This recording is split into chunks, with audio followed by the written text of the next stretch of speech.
6 লক্ষ বছর ইবাদত করে যে ছিল ফেরেশতাদের সর্দার। সামান্য এক মুহূর্তের অহংকারে সেই হলো অভিশপ্ত ইবলিশ। আগুনের তৈরি আজাজিল কেন মাটির আদমের সামনে মাথা নত করল না? স্বর্গ থেকে পতনের সেই ভয়ঙ্কর শুরু জানতে হলে দেখুন আদি মানব ও শয়তানের চিরশত্রুতার ইতিহাস। আদি মানব আজাজিল পৃথিবী সৃষ্টির একেবারে প্রথম দিকের কথা। তখন এখানে কোনো জীবজন্তু, পশুপক্ষী বা কীটপতঙ্গ কিছুই ছিল না। সমস্ত দুনিয়ায় বাস করত শুধু জিনেরা। তারা কেবলই নিজেদের মধ্যে ঝগড়াঝাঁটি মারামারি নিয়েই থাকত, ভুলেও কখনো আল্লাহ তাআলাকে স্মরণ করত না। একদিন আজাজিল খোদার দরগায় আরজ করল, হে প্রভু, আমাকে হুকুম দাও, আমি দুনিয়ায় গিয়ে জিন বংশ ধ্বংস করে দুনিয়া থেকে পাপ দূর করে দেই। খোদা তার আরজ মঞ্জুর করলেন। আজাজিল 40,000 ফেরেশতাকে সঙ্গে নিয়ে নেমে এলো দুনিয়াতে। জিনদের সৎপথে আনবার জন্য অনেক সদুপদেশ দিল, কিন্তু তারা সে কথাতে একেবারে কর্ণপাতই করল না। আজাজিল কি আর করে? তখন তাদের ধ্বংস করে বেহেশতে ফিরে গেল। জিনের দল নিশ্চিহ্ন হওয়ায় দুনিয়া খালি পড়ে রইল। দুজক সব শুদ্ধ 7টা। তার মধ্যে যে দুজখে দুনিয়ার সবচেয়ে বেশি গুনাহগারদের রাখা হয় তার নাম সিজ্জিন। দুনিয়ার নিচের পাতাল এবং পাতালেরও অনেক নিচে সেই সিজ্জিন দোজখ। সেখানে দিনরাত শুধু দাউ দাউ করে আগুন জ্বলছে। এত আগুন, তবু সেখানে ভয়ঙ্কর অন্ধকার। সেই অন্ধকারের মধ্যে আজাজিলের জন্ম হয়। এই আজাজিল ভালো মানুষের দুশমন। দুনিয়ার মধ্যে তার মতো পাপী এখন আর কেউ নাই। সে শুধু নিজে পাপ করে না, প্রলোভন দ্বারা সকলকে পাপের পথে নিয়ে যায়। কিন্তু চিরকাল সে এমন ছিল না। তার মতো ধার্মিক এবং সৎ ফেরেশতারা অবধি হতে পারেনি। সত্যি সত্যি একদিন সে সকল ফেরেশতাদের সর্দার ছিল। খোদার নিকট তার মর্যাদা অন্য সব ফেরেশতাদের চেয়ে অনেক বেশি ছিল। আজাজিল জন্মের পরে কিন্তু অন্য জানোয়ারদের মতো বৃথা সময় নষ্ট করেনি। সে খোদার ইবাদতে মশগুল হয়ে পুরা 1000 বছর কাটিয়ে দিয়েছিল। সমস্ত দোজখে তিল পরিমাণ জায়গাও ছিল না যেখানে দাঁড়িয়ে খোদার উপাসনা করেনি। খোদা খুশি হয়ে তাকে সিজ্জিন দোজখ থেকে পাতালে আসবার অনুমতি দিলেন। কিন্তু এখানে এসেও তার অহংকারের লেশমাত্র দেখা দিল না, বরঞ্চ খোদা তাআলার ইবাদতে আরও অধিক মনোযোগ প্রদান করল। দেখতে দেখতে 1000 বছর কেটে গেল এবং এমন এতটুকু জায়গা ফাঁক রইল না যেখানে দাঁড়িয়ে সে খোদার উপাসনা করল না। এমনি করে আরও 1000 বছর কেটে গেল। খোদা তার কাজে সন্তুষ্ট হয়ে তাকে দুনিয়ার উপরে নিয়ে এলেন। কিন্তু এত উন্নতি করেও সে খোদাকে ক্ষণকালের জন্যও ভুলল না। দিনরাত খোদার ইবাদতে মশগুল হয়ে রইল। করুণাময় খোদা তাআলা এবার তাকে প্রথম আসমানে তুলে নিলেন। এমনিভাবে খোদাকে স্তবস্তুতিতে খুশি করে এক ধাপ করে সে একেবারে আসমানে উঠতে লাগল।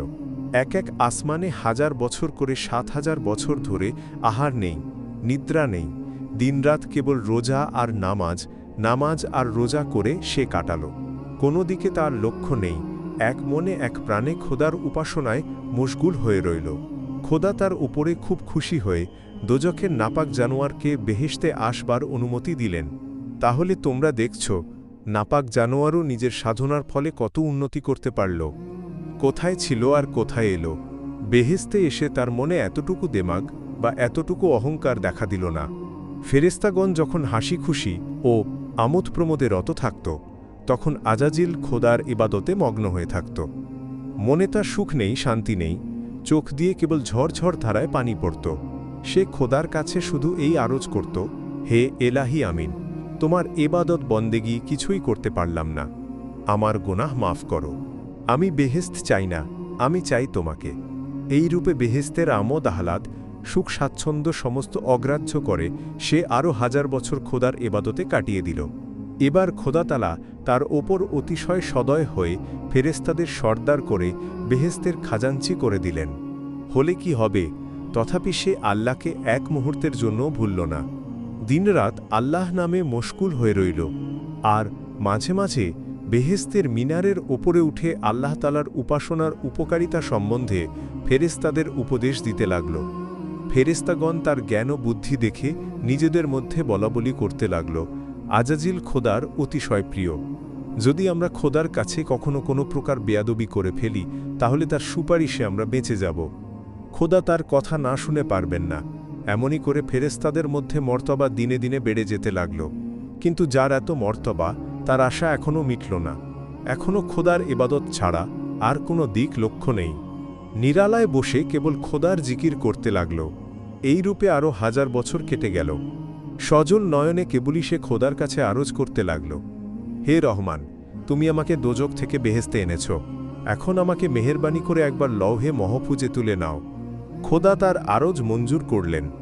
সেখানে গিয়েও খোদার নাম ছাড়া অন্য কিছুই মনের মধ্যে সে স্থান দিল না। দিনরাত খোদার উপাসনায় একেবারে ডুবে রইল।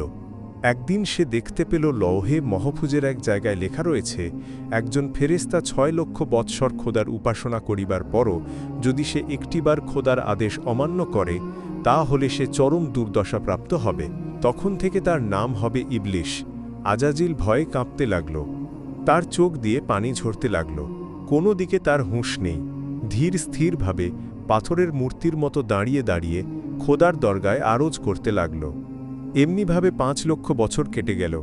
একদিন খোদা তাকে জিজ্ঞাসা করলেন, আজাজিল, এখানে কেউ যদি আমার একটিমাত্র আদেশ অমান্য করে তবে তাকে কি শাস্তি দেওয়া উচিত? আজাজিল প্রত্যুত্তর করল, কেউ যদি আপনার আদেশ অমান্য করে তাহলে তাকে আপনার দরবার থেকে চিরদিনের জন্য দূর করে দেওয়া উচিত। খোদা বললেন, বেশ কথা, তুমি এখানে ওই কথাগুলি লিখে রাখো। আজাজিল খোদার হুকুম পালন করল। তোমাদের হয়তো স্মরণ আছে, আল্লাহর নির্দেশে আজাজিল জিন বংশ গারদ করবার পরে দুনিয়া খালি পড়ে থাকে। খোদার বোধ হয় খেয়াল হল যে তিনি জিনদের বদলে মানুষ দ্বারা দুনিয়া পূর্ণ করবেন। তিনি সে কথা ফেরেশতাদের বললেন। তারা জবাব দিল, হে পরওয়ারদিগার, একবার তুমি জিন পয়দা করে ঠকেছ। তারা কেবল ঝগড়াঝাটি মারামারি করে দিন কাটিয়েছে। আবার এখন মানুষ সৃষ্টি করে ফ্যাসাদ বাড়িয়ে কি লাভ? আমরা তো তোমার ইবাদতে মশগুল আছি। খোদা হেসে বললেন, দেখো ফেরেশতাগণ, আমি কি তোমাদের চেয়ে বেশি বুঝি না? এই কথা শুনে তারা খুব লজ্জা পেল। তারা বিনয়ের সঙ্গে বলল, হে রহমানুর রাহিম, তোমার খেয়াল বুঝবার ক্ষমতা কারো নেই। খোদাতালা হজরত আদমকে সৃষ্টি করবার ব্যবস্থা করলেন। তিনি দুনিয়া থেকে এক মুষ্টি মাটি নিয়ে হজরত আদমের শরীর সৃষ্টি করবার হুকুম দিলেন এবং দেহের মধ্যে আত্মা প্রবেশ করবার পূর্বে মাটিটুকুকে বেহেশতের একটা নির্দিষ্ট জায়গায় রেখে দেবার ব্যবস্থা করলেন। একদিন আজাজিল ফেরেশতাদের সঙ্গে বেড়াতে বেড়াতে সেখানে এসে হাজির। আদমের চেহারা দেখে সে খুব হাসতে লাগল। তারপর তাকে নিয়ে এমন বিদ্রূপ শুরু করল যে ফেরেশতারা তাকে বলল, দেখো আজাজিল, খোদা যাকে খলিফারূপে দুনিয়ায় পাঠাবার জন্য পয়দা করেছেন তাকে নিয়ে তোমার এরূপ বেয়াদবি করা উচিত নয়। ফেরেশতাদের কথায় আজাজিল কিছুমাত্র লজ্জাবোধ করল না, বরং অবজ্ঞাভরে বলল, বলো কি, খোদা এই মাটির ঢেলাকে খলিফারূপে দুনিয়ায় পাঠাবেন? তিনি যদি একে আমার অধীন করে দেন তাহলে আমি তক্ষুনি একে গলা টিপে মেরে ফেলব, আর আমাকে যদি এর অধীন করে দেন তবে আমি কিছুতেই একে মানব না। আজাজিলের স্পর্ধা দেখে ফেরেশতারা অসন্তুষ্ট হয়ে সেখান থেকে চলে গেল। আজাজিল সেই মাটির মূর্তিটির সম্মুখে খানিকক্ষণ দাঁড়িয়ে থেকে কি চিন্তা করল। তারপর তার নাক দিয়ে তার শরীরের মধ্যে ঢুকতে চেষ্টা করল, কিন্তু কিছু দূর গিয়ে বড় মুশকিলে পড়ল। তারপর হাঁপাতে হাঁপাতে বের হয়ে এসে সেই মূর্তির গায়ে থুথু দিয়ে সেখান থেকে চলে গেল। খোদার আদেশে এক শুভ মুহূর্তে হজরত আদমের আত্মা তাঁর শরীরে প্রবেশ করল। তারপর তাকে বিচিত্র পোশাকে সজ্জিত করে একটি অনিন্দ সুন্দর সিংহাসনে বসানো হল। এই রূপে নিজের খলিফাকে সৃষ্টি করে খোদাতালা ফেরেশতাদের বললেন, আমি হজরত আদমকে তোমাদের চেয়ে বড় করে পয়দা করেছি, তোমরা একে সেজদা করো। খোদার আদেশ পেয়ে ফেরেশতারা অতিশয় ভক্তিতে ও শ্রদ্ধায় আদম আলাইহিসসালামকে সেজদা করল। কিন্তু আজাজিল মূর্তির মতো দাঁড়িয়ে রইল, সেজদা তো করলই না, এমনকি মাথা পর্যন্ত নোয়াল না। ফেরেশতারা আজাজিলের এই স্পর্ধা দেখে তাজ্জব হয়ে গেল। খোদা আজাজিলকে বললেন, আজাজিল, আমার হুকুমে ফেরেশতাগণ আদমকে সেজদা করল, কিন্তু তুমি তাকে সেজদা করলে না কেন? আজাজিল জবাব দিল, হে খোদা, আদমকে দুনিয়ার নাপাক মাটি থেকে পয়দা করেছ, কিন্তু তুমি আমাকে আগুন থেকে সৃষ্টি করেছ, আমি তাকে সেজদা করতে পারি না। অতিশয় অসন্তুষ্ট হয়ে খোদা বললেন, ওরে মূর্খ, আত্ম অহংকারে তুই আমার হুকুম অমান্য করেছিস। জানিস, তাকে মাটি থেকে পয়দা করবার ব্যবস্থা আমিই করেছি, আমিই তাকে ফেরেশতাদের বড় করেছি, আর আমিই তাকে সেজদা করতে বলেছি। কিন্তু এত স্পর্ধা তোর কিসে হলো? তুই এতদিন আমার ইবাদত করেছিস, সেই জন্য কি? কিন্তু তুই না লহে মহফুজে লিখে রেখেছিস লক্ষ লক্ষ বৎসর আমার ইবাদতে মশগুল হয়ে থাকলেও আমার একটিমাত্র আদেশ অমান্য করলে সমস্ত ইবাদত পণ্ড হয়ে যাবে। তুই আজ থেকে মরদুদ হয়ে গেলি, তুই আমার দরবার থেকে দূর হয়ে যা। খোদা ওই কথা বলবার সঙ্গে সঙ্গে আজাজিলের চেহারা বিশ্রী রূপে পরিবর্তিত হয়ে গেল। তার পায়ের রং হল অত্যন্ত কালো, মুখ হল শূকরের মুখের মতো, চোখ দুটি কপাল থেকে বুকের ওপর নেমে এলো। তার নাম হল ইবলিস। আজাজিল নিজের দুর্দশা দেখে মনে মনে খুব ভয় পেল, কিন্তু বাইরে সে ভাব মোটেই প্রকাশ করল না। খোদার দরগায় আরজ করল, হে খোদা, আমি নিজের আহাম্মকিতে যে পাপ করেছি তার শাস্তি ভোগ আমাকে করতেই হবে। তার জন্য আমাকে যে দোজখী করেছ তাও আমাকে মানতে হবে। আমি জানি হাজার চেষ্টা করলেও আমার এই কসুর মাফ হবে না। তোমার দরবার থেকে চিরকালের জন্য চলে যাবার আগে আমি গোটা কয়েক আরজ পেশ করতে ইচ্ছা করি। আশা করি তুমি তা মঞ্জুর করবে। খোদা বললেন, বল তোর কি আরজ আছে? ইবলিস বলল, আমার প্রথম আরজ এই যে আমাকে কিয়ামত পর্যন্ত স্বাধীনতা দাও।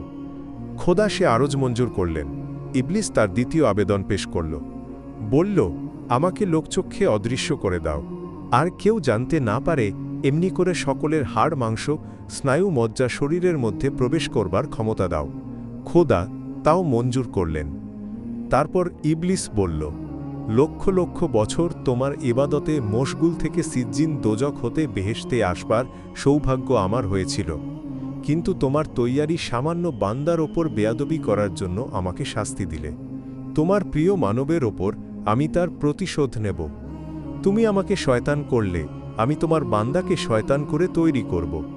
যেমন সামান্য একটু কসুরে আমাকে নারকী করলে, তেমনি তোমার প্রিয় মানুষেরা দিন রাত তোমার রোজা নামাজ করলেও আমি তাদের সামান্য একটু ত্রুটি করবার চেষ্টা করব, আর এমনি করে হাজার হাজার বান্দাকে দোজখে পাঠাবার ব্যবস্থা আমি করব, আর তুমি তাদের সৎপথে চালিত করবার জন্য অনেক নবী ও পয়গম্বর পাঠাবে।